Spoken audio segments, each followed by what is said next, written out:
He only meant it as a joke, one tossed-off line from a bored billionaire who thought he'd seen the entire world. Marcus Hale, heir to one of the largest investment firms in the country, slid into the corner booth of a quiet roadside diner, hiding from another suffocating business conference. When the young waitress approached, he smirked and asked, "Got any financial advice for someone like me?"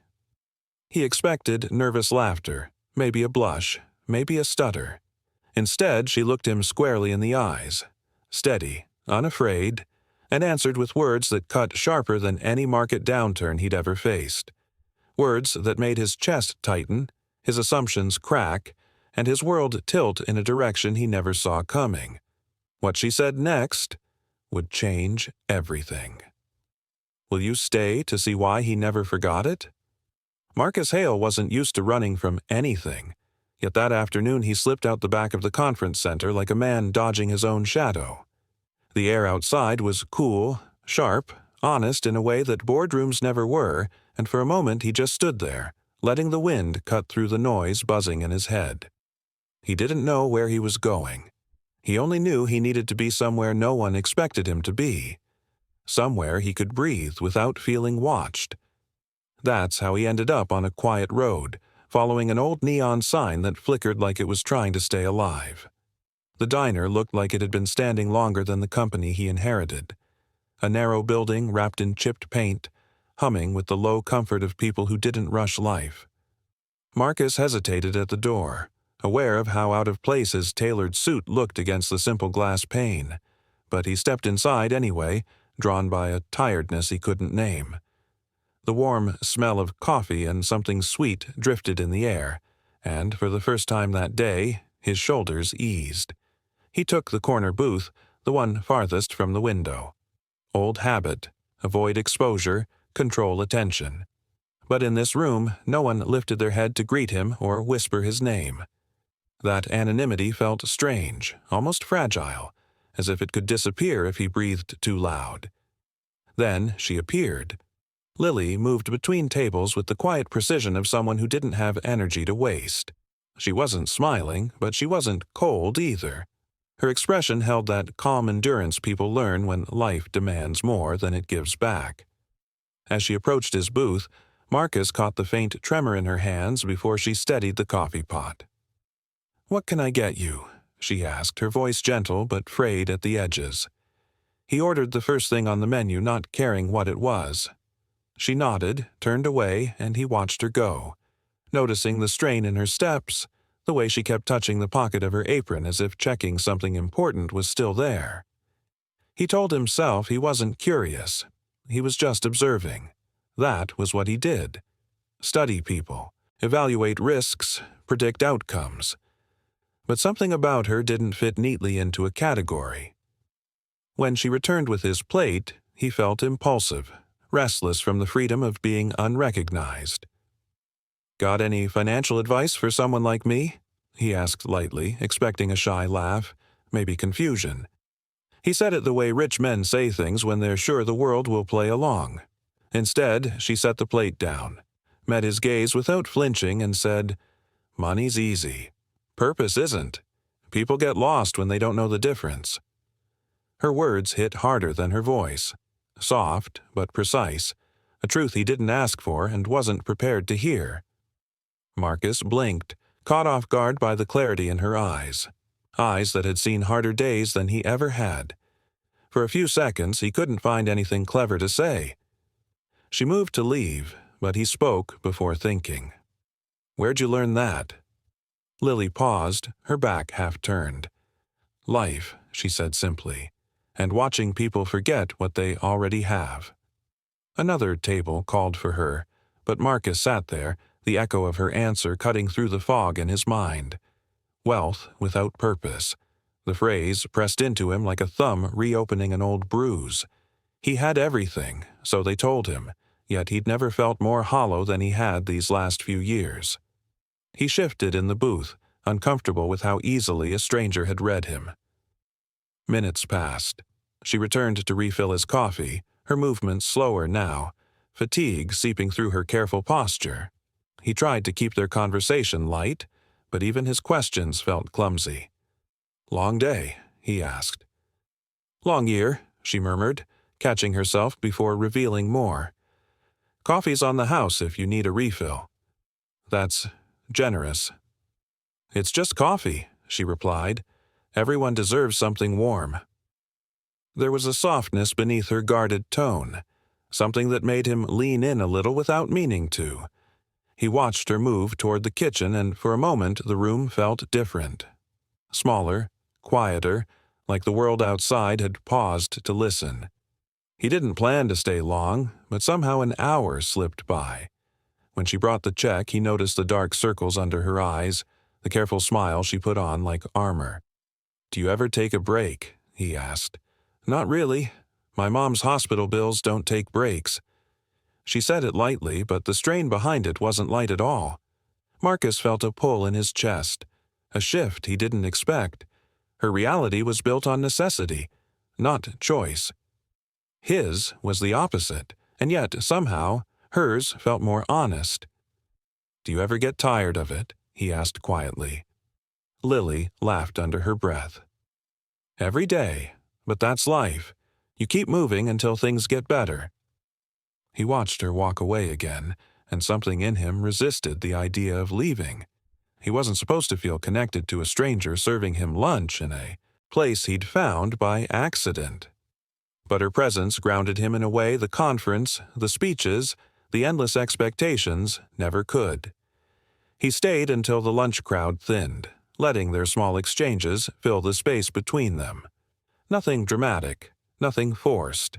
Just the quiet understanding that comes when two very different lives brush against each other for the first time. And somewhere in that stillness, he felt a curiosity bloom. Not for her story, he didn't even know her last name, but for the calm certainty she carried, the kind he'd been missing for years. When he finally stood to leave, Lily wiped her hands on her apron and glanced up. "Take care," she said, as if it were a gentle warning not to lose himself again. "You too," he replied, but his voice caught slightly. He stepped into the fading afternoon light, the door closing softly behind him. The street looked the same as before, but something inside him didn't. Her words, wealth without purpose, looped in his mind like a whisper he couldn't outrun. He walked away, but with every step, the distance felt wrong, as if a thread had quietly tied him to that dim little diner and the woman who saw through him without even trying.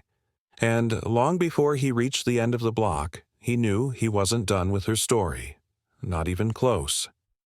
Marcus told himself he wasn't going back. Not to that diner, not to the girl with the steady voice and the eyes that saw too much. But the next morning, before he even realized what he was doing, he was already on the same road, watching the neon sign flicker through the early light. Something in him tightened. Not regret, not embarrassment, but something uncomfortably close to anticipation. He stepped inside, half hoping she wouldn't notice him, half hoping she would. Lily was wiping down a table, hair tied back, posture tense in a way that didn't match the calm from the day before. When she saw him, her expression froze for a single heartbeat. "Back again?" she asked, not unkind but not welcoming either. He lied without thinking. I had more questions. About that advice." She raised an eyebrow, and he immediately knew she didn't believe him. Still, she poured him a coffee and set it in front of him with a careful distance, as though keeping an invisible line between them. He tried to find something clever to say, something light, but nothing felt right. The diner's soft clatter filled the silence while he searched for his voice. "I keep thinking about what you said yesterday," he finally murmured. "That wasn't advice," she replied, her tone softer than her guarded posture. "Just an observation. Maybe that's what I needed." Her eyes flicked to him then away. She didn't want to be drawn in, not by him, not by anyone who could walk away untouched. He sensed that much. But he also noticed the exhaustion she tried to hide with practiced professionalism. The faint shadows beneath her, eyes, the stiffness in her shoulders, the quick glances toward the clock as if time were a race she was always behind on. After a while, she sighed. "What do you really want, Marcus?" His name in her mouth startled him. "You remembered." "I remember customers, especially the ones who ask strange questions." He let out a quiet laugh. She didn't return it. Her walls were higher today, built from something heavier than simple caution. He watched her move between tables, steady but strained, and each small detail tugged at him. The way she bit her lip when calculating change, the tiny pause before she answered anyone who sounded impatient, the way she pressed a knuckle into her back when she thought no one was looking. Alone, they meant nothing. Together, they painted a story. When she paused beside him again, he asked, "Do you ever get a day off?" "Someday," she said. "Just not now." "Because of your mom?" Her breath caught just slightly. "That's not something customers need to know." He nodded, accepting the rebuke, but the sadness in her voice lingered. He wanted to understand her life, not out of curiosity anymore, but out of concern he didn't know how to justify. He shouldn't care this much. They were strangers from opposite worlds, yet each time she pulled away, he felt something pull him forward. By midday, the diner grew busy. Lily was everywhere at once, pouring coffee, carrying plates, apologizing for delays. Marcus stayed longer than he intended, watching how people depended on her without realizing it. Her gentle humor slipped through now and then, especially when an older man joked about her famous disappointment face, and she shot back, "Sir, that face is reserved just for you." She smiled then, briefly, beautifully, and Marcus felt something shift inside him. But the moment was short-lived. A notification buzzed on his phone, his name on a financial headline, accompanied by a blurry photo from yesterday's conference. The world he'd tried to escape came crashing back, and before he could stop himself, he shoved the phone face down on the table. Lily noticed. "Bad news?" she asked. "Just noise," he said. Her gaze lingered. "You don't look like someone who's used to noise." He hesitated, then admitted, "I'm tired of being watched." "Everyone's watched by someone," she said quietly. "Some of us just can't afford for people to look too closely." He wanted to ask what she meant, but she was already moving away. Minutes later, he saw her slip into the kitchen with her hand pressed to her forehead. Without thinking, he stood and followed. She was leaning against the stainless steel counter, breathing unevenly. "Are you okay?" he asked. She straightened instantly. "You can't be back here." "Lily, you look pale." "I'm fine," she said, but the tremor in her voice betrayed her. "I haven't slept much." "Because of your mother?" This time she didn't snap. She just looked tired in a way that felt carved into her bones. "She needs treatments we can't afford, but I don't want your pity." "It's not pity," he said softly. "That's worse." She walked past him, ending the conversation. He returned to his booth, feeling useless, and when she came back to refill his water, he said, "Let me help." "No." Her answer was immediate, sharp. "I don't need charity." "It's not charity. I don't want to owe you," she said, voice trembling now. "Rich people always expect something back." He flinched, not because she insulted him, but because he knew she wasn't wrong. He opened his mouth to defend himself, but movement outside the window froze him. A photographer stood across the street, camera raised, eyes fixed on him. "Damn it," Marcus muttered. Lily followed his gaze. Her expression hardened. "Is that because of you?" He didn't answer fast enough. The glass door creaked open and another stranger stepped inside, pretending to order coffee while sneaking glances toward Marcus. The diner's calm shattered. Conversations lowered. People stared. Lily's voice turned cold. "You need to leave." "I didn't call them," he insisted. "That's not the point." Her hands were shaking.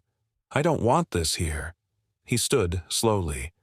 "I'm sorry. I didn't mean for—" "You brought your world into mine," she snapped, pain surging beneath the anger. "I can't afford that kind of attention. I can't afford mistakes."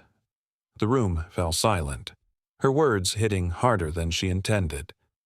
Marcus looked at her, truly looked, and saw the fear she tried to mask, the fear of losing what little stability she had, and in that moment he understood why she'd kept him at a distance. To her, he wasn't a man seeking direction. He was a storm she couldn't survive.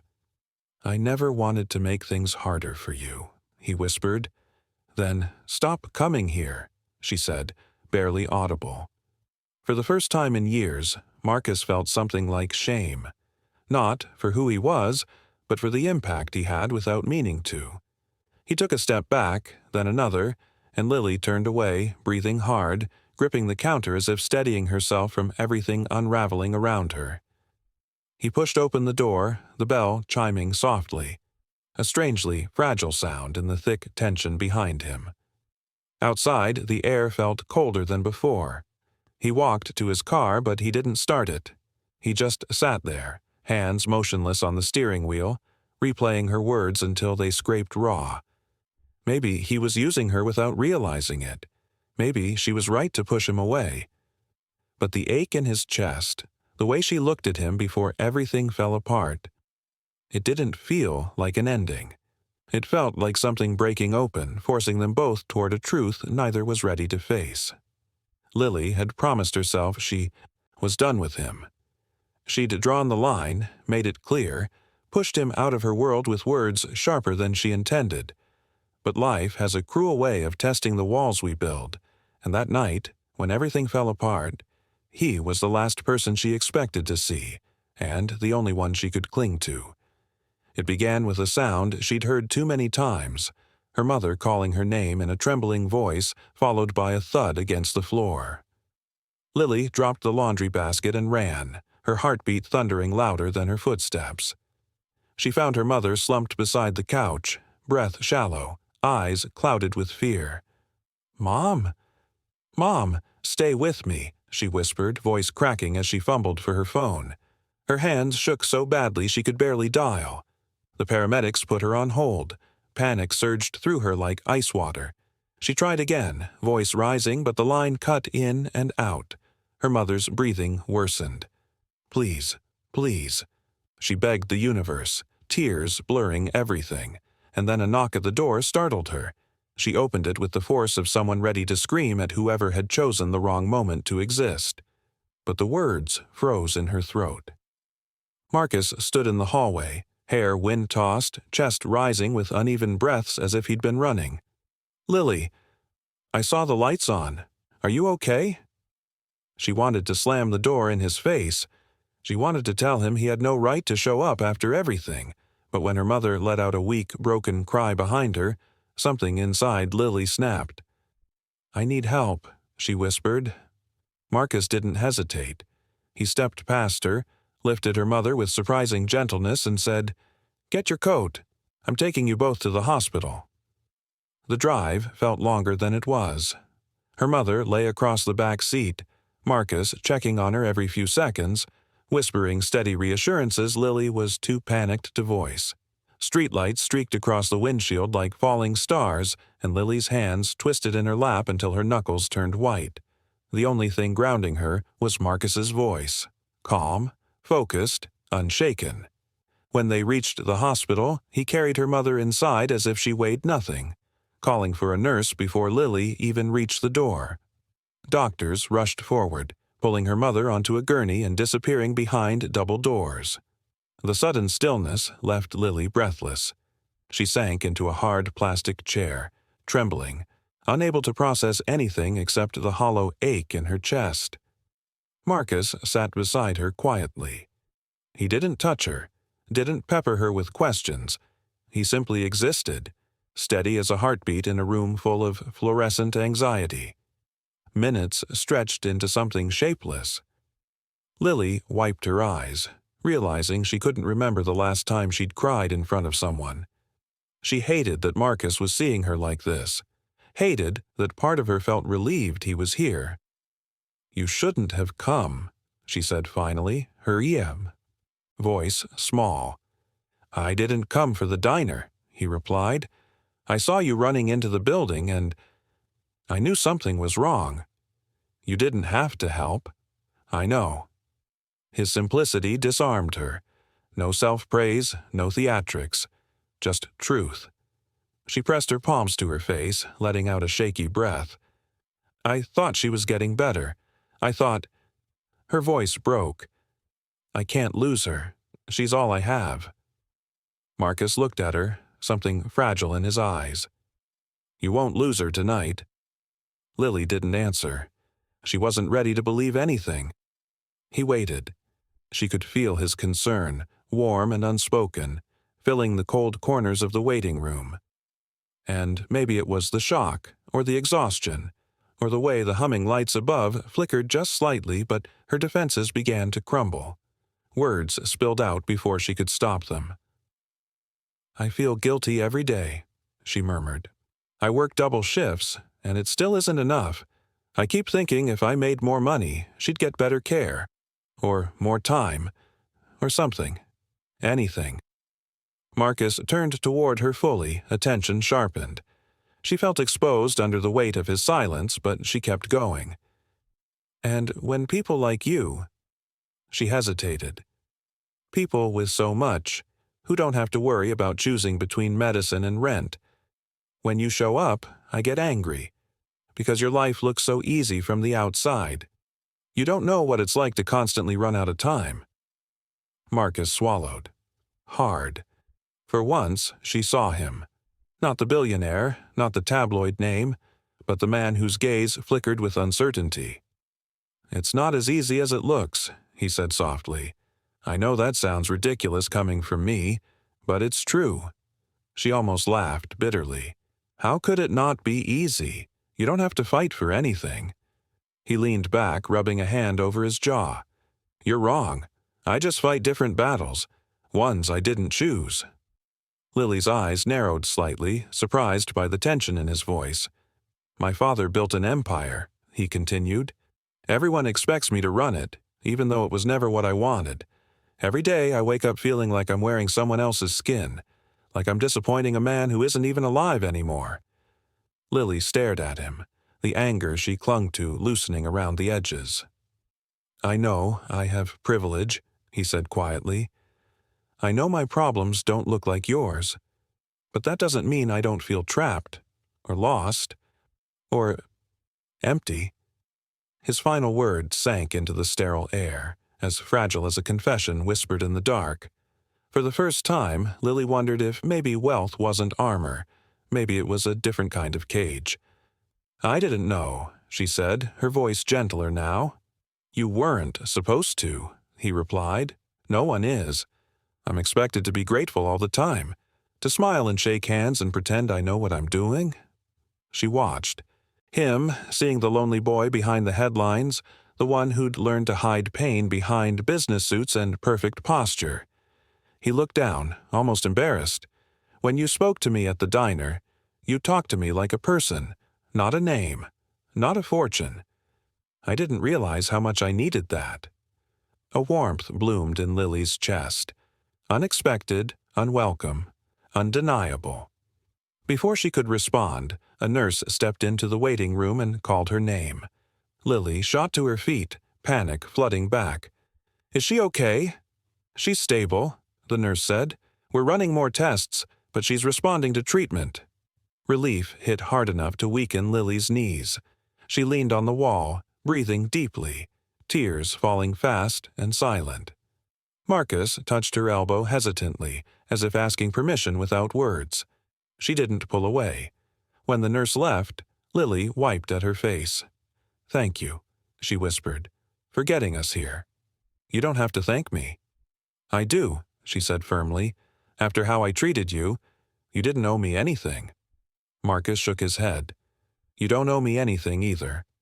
Their eyes met, and in that look something shifted. Not gratitude, not obligation, something deeper, something that scared them both a little. Lily exhaled, voice trembling. "I don't know if I can trust you." "I don't know if I deserve it," he replied. "But I'm here. That has to mean something." The hospital lights buzzed softly above them. Somewhere down the hall, a machine beeped in steady rhythm. Life kept moving, but in that quiet corner, time slowed around them. Lily stepped closer, not enough to make a promise, but enough to let the wall between them crack. "I don't want you to fix my life," she murmured. "I just don't want to face tonight alone." Marcus nodded, a breath escaping him like a held truth finally released. "You don't have to." They sat together again, shoulder to shoulder, sharing silence that felt strangely intimate. His hand rested near hers, not touching, but close enough that the warmth reached her, close enough that neither moved away. And for the first time since everything shattered that night, Lily felt her heart steady. Still, neither of them knew that this fragile connection, this tiny moment of trust, would soon face a test neither of them saw coming. Marcus thought he could help without hurting her. That was the first mistake. The second was believing she would never find out. For days after her mother stabilized, he stayed close, but not too close. He walked the long hospital corridors like a ghost, keeping his distance whenever Lily was with her mother, stepping forward only when she looked overwhelmed or lost. Their conversation softened into something fragile but hopeful. She no longer flinched when he entered the room. She no longer hid her exhaustion behind sarcasm. And he felt something unfamiliar each time she trusted him with another piece of her fear. But late one night, as he watched her doze in an uncomfortable plastic chair, head resting against her folded arms, he realized something with painful clarity. She was breaking under the weight of her circumstances. Even rest didn't soften the tension in her brow or the way her fingers twitched nervously in her sleep. Her world was still precarious, one bad turn away from collapse. He couldn't bear it. So when the hospital administrator approached him quietly outside the waiting room, recognizing him not as Marcus the man, but Marcus the heir, the offer slipped effortlessly from his lips. "Put the remaining balance through the Hale Foundation," he said. "Listed under Community Health Relief. She can't know where it came from." The administrator nodded. Discretion, of course, no problem at all. Marcus walked away feeling certain, maybe for the first time, that he had done something good, something right. He didn't think about how secrets have a way of finding the people they hurt most. A few days passed. Lily's mother improved. The color returned to her cheeks. Lily even smiled, really smiled, when the doctor said she might be released within a week. It felt like sunlight breaking through storm clouds. Marcus stayed by her side, quieter than usual, trying to pretend the knot of guilt in his chest was not tightening with every passing hour. He told himself he'd tell her eventually. Maybe when she was ready. Maybe when she trusted him enough to forgive the intrusion. But the world does not pause to protect fragile hopes. It happened on a Tuesday afternoon. Lily had stepped out to get her mother a cup of soup when the administrator approached her with a clipboard. "Miss Green, we processed the remainder of your mother's balance," he said casually. "Everything has been covered. The Hale Foundation took care of it." Lily blinked. "I'm sorry, what foundation?" "The Hale Foundation. Run by Marcus Hale's estate. A routine approval, I believe." The name hit her like cold steel. Her stomach dropped. Her grip on the soup cup faltered, fingers twitching with a tremor she didn't realize was anger. Pure, rising anger. She walked back to her mother's room in a haze, the hallway stretching around her like a tunnel. Each step felt heavier, each breath tighter. Her mother looked up from the bed when she entered. "Sweetheart, are you okay?" But Lily couldn't answer. Not yet, because Marcus was already there, sitting by the window, offering her mother a gentle smile. When he saw Lily, something tender flickered across his face. "Hey, everything all right?" The question snapped what little composure she had left. "Why would you do that?" Her voice shook, soft but laced with betrayal. He rose slowly. "Lily, what happened?" "You paid her bills." Her hands curled into fists. "You paid everything." He exhaled, shoulders sinking. Not surprised, more like defeated. "I just wanted to help." "You lied to me." Her voice rose enough that her mother flinched. Lily turned away from her mother immediately, forcing her tone lower but no less sharp. "You went behind my back and made decisions that weren't yours to make." "I wasn't trying to interfere," he said, stepping closer. "I didn't want you to worry. I didn't want you to feel obligated." "That's exactly what you did," she snapped. "You made me a project, a charity case." "That's not true." His voice cracked with desperation. "I didn't do it out of pity." "Then why hide it?" she demanded. Marcus opened his mouth, closed it, then ran a hand across his forehead. "Because I knew you'd react like this. I knew you'd refuse the help even if you needed it. I couldn't watch you suffer anymore." The room fell silent.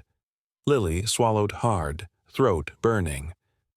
"Do you understand how humiliating this is?" she whispered. "To find out from a stranger that you decided to fix my life for me?" Her mother tried to interject, but Lily shook her head gently, signaling her not to speak. Marcus stepped closer. "I wasn't trying to fix your life. I was trying to control it," she finished. "You don't get it. You live in a world where problems disappear with a phone call. But in mine, we fight, we sacrifice. We hold on to our dignity because it's the only thing we can afford." He looked wounded, but she didn't stop. "You crossed a boundary you don't even see," she whispered, "because people like you don't have to think about boundaries." His breath caught. A flicker of pain, real, human pain, moved across his face, but she was too hurt to register it. Her pride was bleeding, and every attempt he made to patch it up only deepened the wound. "I acted because I care," he said softly. "No, you acted because you could." Her voice trembled. "And I can't be part of your world if this is how you treat me." "Lily, don't say that, please." She stepped back, tears welling despite her best effort. "I need you to leave." The words hit him like a physical blow. He swallowed hard, jaw tightening, eyes glistening with something he was too proud to let fall. For a moment, he didn't move. He just looked at her, the woman who had unknowingly cracked open his heart, the woman now shutting him out entirely. When he finally spoke, his voice barely carried. "I never meant to hurt you." "I know," she whispered. "But you did." He nodded once, a sharp motion of acceptance layered over heartbreak, and walked to the door. He paused with his hand on the frame as if waiting for her to call him back. She didn't. The door closed behind him with a soft click, and the silence that followed felt brutal. Lily pressed her hands to her face and let out a trembling breath. Her mother reached for her hand gently, but Lily could barely feel it. The betrayal pulsed through her like a bruise that wouldn't stop darkening. Meanwhile, Marcus stood in the hallway, staring at the floor as the weight of her rejection settled into his bones. He'd spent his life fixing things, solving problems, shaping outcomes. But he couldn't fix this. He couldn't fix her hurt. He couldn't fix himself. And as he walked away, each step heavier than the last, neither of them noticed the doctor approaching from the opposite direction, with news that would force both their worlds into Khaleesi. Silence can change people in ways loud arguments never do. In the weeks after their breaking point, that silence settled over Marcus and Lily like a long winter, cold, heavy, impossible to escape. And yet, in its stillness, something unexpected began to shift. For Marcus, it happened slowly. The first morning he walked into his company headquarters, he felt suffocated by the polished marble floors and the calculated smiles. Everything he touched felt artificial. Every meeting echoed with the same hollow language: growth, expansion, dominance, words he no longer believed in. So one afternoon, he closed his laptop, walked out of the boardroom mid-sentence, and didn't come back. Instead, he went to the foundation his father had built and quietly dismantled the parts that had always bothered him. The loopholes, the tax games, the empty campaigns designed only for good press. He met with community leaders, small business owners, families struggling with the kind of hardship Lily faced every day. He listened, really listened, for the first time in his life. And with every story he heard, he realized how blind he had been, how careless, how easily privilege can distort good intentions. But he told no one, least of all her. Meanwhile, Lily tried to bury the memory of that day at the hospital, but it clung to her like smoke. She replayed it at night, her anger, her words, the look on Marcus's face as he walked away. She hated that part of her still missed him, hated the guilt that grew each time her mother thanked her for handling everything so well, not knowing the truth behind the bills that had mysteriously vanished. Her mother healed, slowly but surely, and one afternoon, as they walked together in the quiet neighborhood park, her mother said, "You've been carrying too much alone, sweetheart." Lily stiffened. "I'm fine." "You're exhausted," her mother said gently, "and angry, not just at life, at someone." Lily's throat tightened. "Mom, he crossed a line." "Maybe he did," her mother admitted, "but crossing lines isn't always the same as meaning harm." She squeezed Lily's hand. "Good people still make mistakes." Lily didn't answer, but the words stayed with her, echoing through every late-night shift at the diner. Then came the blow she didn't expect. The diner owner gathered the staff after closing one evening, his eyes somber as he announced the news. The business was failing. Rising rent, slowed traffic, supply costs climbing. "Unless a miracle drops out of the sky," he said with a sad shrug, "we'll have to shut down next month." The diner wasn't just a job. It was Lily's second home, her mother's lifeline, her safest place. Losing it felt like losing solid ground beneath her feet. She spent the next few days searching for solutions she knew didn't exist. Budget sheets, fundraising ideas, even the possibility of taking a second job. None of it made sense. None of it was enough. And then, on a quiet Thursday morning, the bell above the diner door chimed. Marcus stepped inside. He didn't wear a suit. No tie, no polished shoes, just a plain shirt and the kind of expression that came from rehearsing a conversation 100 times and still not knowing how it would go. Lily froze behind the counter. Her breath caught somewhere between her ribs and her throat. "Why are you here?" "To talk," he said softly, "but only if you're willing." She hesitated, then nodded once. He approached slowly, like someone stepping into a memory he wasn't sure he had permission to touch. When he reached the counter, he didn't sit. He didn't smile. He simply placed a folder in front of her. "I heard about the diner," he said. "I know it means something to you, to the community, to your mother." He opened the folder, revealing neatly typed documents. "This is a partnership offer. Fair terms, equal control, no hidden strings. If you accept, the diner stays open, and you run it." Lily stared at the papers without touching them. "Marcus, I can't take your money." "This isn't money," he said. "It's trust, and a chance for something good, something real." He met her eyes, and she saw sincerity there, not polished, not practiced, raw, human. "I'm not trying to fix your life anymore. I just want to support what you're already fighting for." Her heartbeat fluttered painfully. "Why?" she whispered.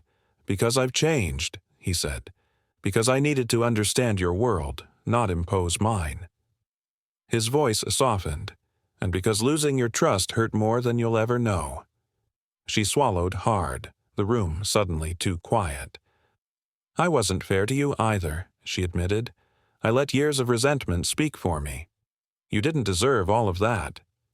He let out a shaky breath as if those words loosened a weight he'd carried too long. "Maybe we were both right," he said, "and both wrong."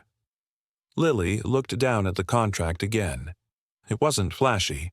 It wasn't manipulative. It was respectful, balanced, considerate. The gesture wasn't about power.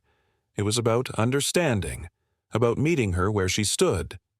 Slowly, she asked, "If I sign this, what do you expect in return?" "Nothing," Marcus said. "Not forgiveness, not friendship, not anything you're not ready to give." He paused. "I just hope it shows that I'm trying." Lily's throat tightened. For years, she'd survived by trusting no one with more power than she had. But Marcus wasn't standing in front of her as a billionaire anymore. He was just a man, one who'd been humbled, reshaped, softened by the very mistakes that once drove them apart. She breathed in slowly, then released it. "All right," she whispered, "I'll accept it." Not his money, not his rescue, his effort. He closed his eyes briefly, relief washing over him like warmth after a long winter night. When he opened them, she caught a glimpse of something gentle, something hopeful, something new. And as she signed the final page, she felt a shift inside her, a quiet beginning unfolding where the hurt had once lived. What none of them knew, as the ink dried and the morning light spilled across the counter, was that this choice, this fragile truce, would change far more than the diner's future. It would change theirs, on once more. Time has a way of softening the sharpest edges, and months later, the diner feels like a place where the past doesn't sting anymore. It's quieter in the mornings, wrapped in sunlight that slips through the blinds like warm ribbons, illuminating the little changes Lily has made. New plants by the window, softer lights above the counter, handwritten notes taped to the wall with daily specials and encouraging quotes. But the biggest change isn't something anyone can point to. It's the atmosphere, the sense that this place, once fading, now breathes again. The bell over the door rings, and Marcus steps inside with the familiarity of someone who no longer worries about being recognized. He isn't here as a billionaire today. No cameras, no polished entourage, just a man rolling up his sleeves and tying an apron Lily pretends she didn't intentionally leave out for him. "Morning," he calls, grabbing a cloth and wiping down a table that doesn't need wiping. Lily leans against the counter, smirking. "You know we do pay people for that." "I'm volunteering," he says, shrugging as he accidentally streaks the surface worse than before. Tragically, I can tell. Their banter is easy now, still careful around the edges sometimes, but threaded with warmth that wasn't there before. And even when they fall into silence, it's the comfortable kind, like a song humming beneath the noise of the diner. Lily's mother sits in her favorite booth near the window, wrapped in a knitted shawl, sipping tea like royalty. Recovery has given her back her humor, and she watches Marcus chase a rolling spoon across the floor with a grin far too mischievous for someone her age. "You know," she announces loud enough for half the room to hear, "he'd make a decent waiter if he learned where the plates go." Marcus straightens, flustered. "I know where they go." "Do you?" she teases. "Because that one's upside down, dear." He turns, horrified, and Lily laughs so hard, she nearly drops a mug. It's a sound he still isn't used to, a sound that loosens something in him every time he hears it. By midday, the diner buzzes with life, locals sharing stories, new customers drawn in by the warmth of the place, not just the food. People wave at Lily. They clap Marcus on the shoulder like an old friend. No one whispers about his last name anymore. No one cares. For the first time in his life, Marcus feels ordinary. And the surprising part is how good that feels. He carries 2 plates to the counter and sets them down next to Lily. "Order up," he says, trying to mimic her tone. "You're getting better," she admits. "Slowly." "Hey, that's high praise. Don't let it go to your head." She brushes past him to grab the plates, and their shoulders touch, a small, fleeting contact but enough to send a quiet current through both of them. Neither comments on it. They've learned that not every important thing needs words. Later that afternoon, during a lull in customers, they take a moment to breathe. Lily sits at the counter, sketching ideas for new menu items in a worn notebook. Marcus stands beside her, sipping coffee he brewed himself, terribly.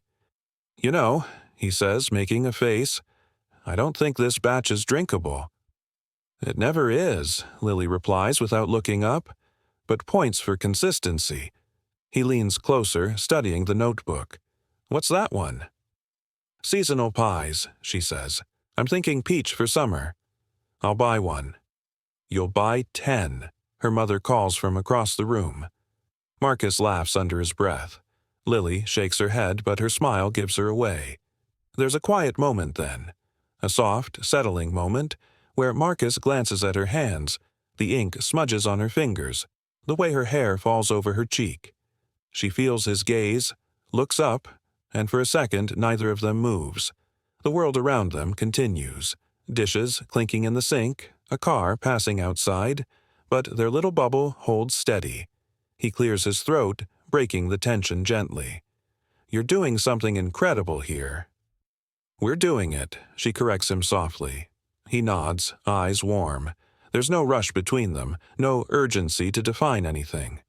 What they're building grows slowly, like a plant reaching toward light. Careful, patient, intentional. As the sun begins to set, the last customers trickle out. Lily flips the sign to "closed," while Marcus sweeps near the door, even though she tells him for the 10th time that he doesn't have to. Her mother hums as she folds napkins at the counter, smiling like someone watching a story she predicted long before the characters realized it themselves. Finally, the three of them settle into the booth by the window. The quiet evening light paints them in gold. Lily's mother sighs contentedly. "You two make this place feel alive again." Lily blushes. Marcus pretends to check something on his phone. After her mother heads to the restroom, Marcus tilts his head, watching Lily carefully. "Can I ask you something?" "You just did." He gives her a look, and she relents with a small laugh. "All right. Ask." He hesitates, not out of fear, but because he wants the moment to land the way it deserves. When he finally speaks, his voice is softer than she's ever heard it. "Got any advice for me?"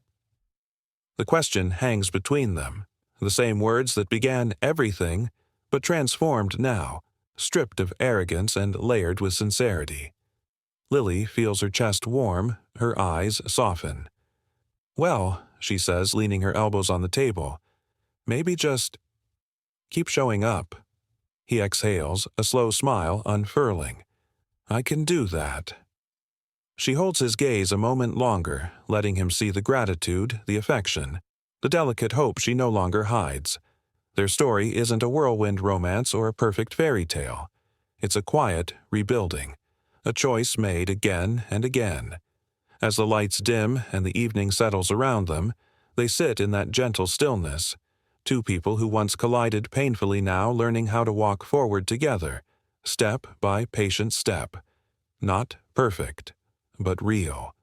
And finally, theirs.